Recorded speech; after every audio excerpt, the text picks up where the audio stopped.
In this video, I will test this new free scalping indicator for trading crypto created by Joel on Crypto to see if it actually makes money. I will backtest it 100 times with an initial account size set at $1,000 with 1 to 1.5 risk reward ratio. I know a lot of people been asking about this backtesting service I'm using. It's called Trader Edge and it's officially the best backtester on the internet. You can save so much time by backtesting strategies with Trader Edge. All you need to do is to set up your initial account size and the profit and loss per trade. Trader Edge will give you all the information you need about the strategy, such as the win ratio, the profit and loss, the profit factor and more. They also got some other useful features on their website, such as the position size calculator, the profit and loss calendar and the indicators and strategies menu. Here you can find and download some super accurate tools for TradingView and MT4 platforms, and they've also been proven to work. So feel free to sign up for Trader Edge. They got a 7-day free trial. I'm going to leave a link to it in the description below. Okay, so the creator of this indicator mentioned that this tool works perfectly well on a 5-minute time frame, and for our backtesting we're going to use the price of a Bitcoin. So the indicator is called Joel on Crypto. This indicator right here. So this is basically an improved version of a moving average convergence divergence, or a MACD. We see it includes a histogram and upper and lower bands. And every time the bars break outside of these two lines, they become colored in either red or green. And this is basically a new signal to go long or short. Of course, we're not going to be using this indicator on its own. We need to add 2 EMAs to our chart. So let's search for 10 in 1 and pick this indicator right here. Now let's select 2 EMAs. The first EMA is going to be set at 200 and the second EMA is going to be set at 50.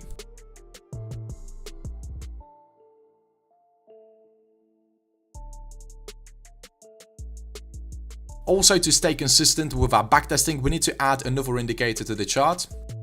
So let's search for ATR bands. And in the input section, let's change the ATR period from 3 to 14. And the ATR band scale factor from 2.5 to 2. Okay, so in this video, I will test 2 ways of using this indicator. And now let's actually understand the entry rules for the first one. Okay, so for a short position to be valid, we first need to have a dead cross where the 50 EMA crosses the 200 EMA downwards. And the Jaws MACD indicator has to basically break above the upper band. And once we have these 2 conditions met, we will place a sell order at the close of our trigger candlestick. Our stop loss will be set at the upper ATR band. And for our take profit, we're going to be targeting 1.5 times the risk.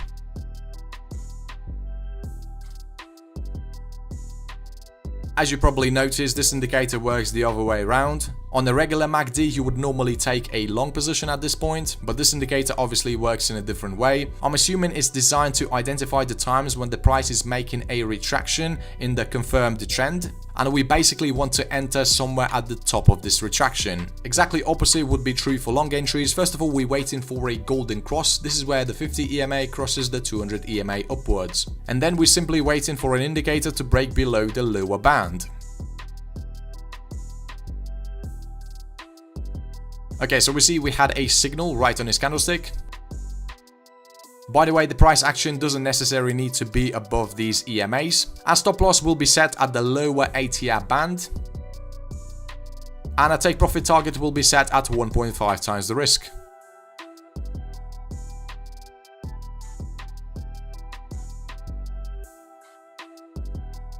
You can also tweak the settings on this indicator to get more signals. For that, you simply need to change these values. You also probably noticed that the indicator won't give you any long signals after a dead cross. Exactly opposite is true for short trades. Okay, so let's actually do our first backtesting and see how well this indicator performs in different market conditions.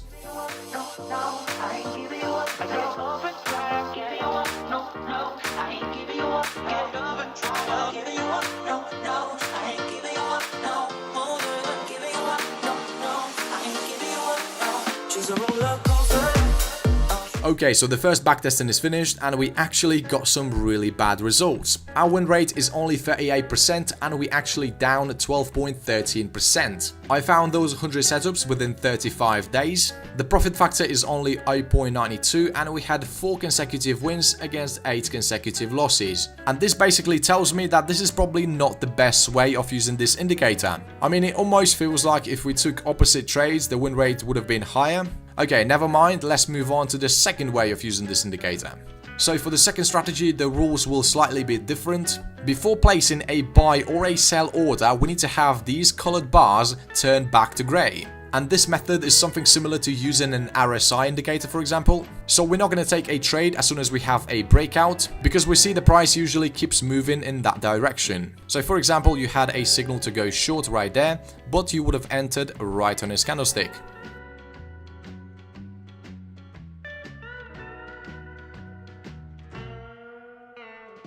And exactly opposite would be true for long entries.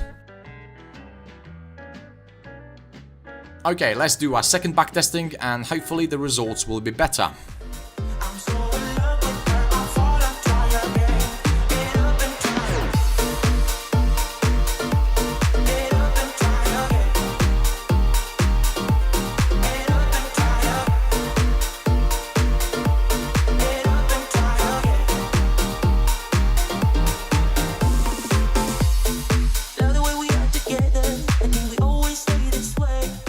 Alright, so the results are a bit better indeed. However, the win rate is only 43% and we increased our account size by 12.69%. I mean, the results are quite average. They could be better if we, let's say, added some other tools to our chart. The equity curve looks all over the place. All the gains we made between these 65 trades were literally wiped out. The profit factor is only 1.13 and we had 5 consecutive wins against 7 consecutive losses. And Trader Edge actually gives us a feedback. It basically says that our winning streaks were smaller than our losing streaks. So let's actually see what we can do to improve this indicator. And just before adding some other tools to our chart, I noticed something really strange about this indicator. So take a look at this. Here we have 2 green bars, right?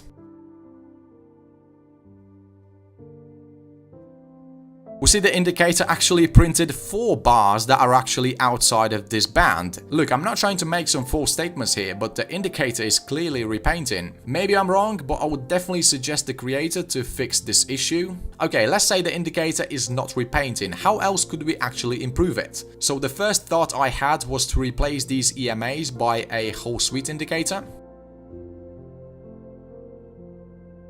And also to add a good volume indicator to the chart.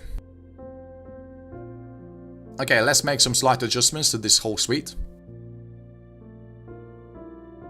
So with this strategy, I had an idea to go long when the indicator is actually issuing a signal to go short. The price action also needs to be closed above the whole suite and the line has to be green color and the volume oscillator has to be greater than 0.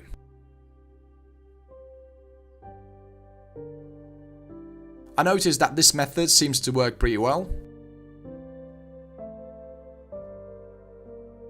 Obviously, we're not getting a lot of signals because of the sensitivity, but still, I think this strategy would generate some really good results. We see these bad signals were eliminated because the price action is in a downtrend. Also, take a look at this great short entry.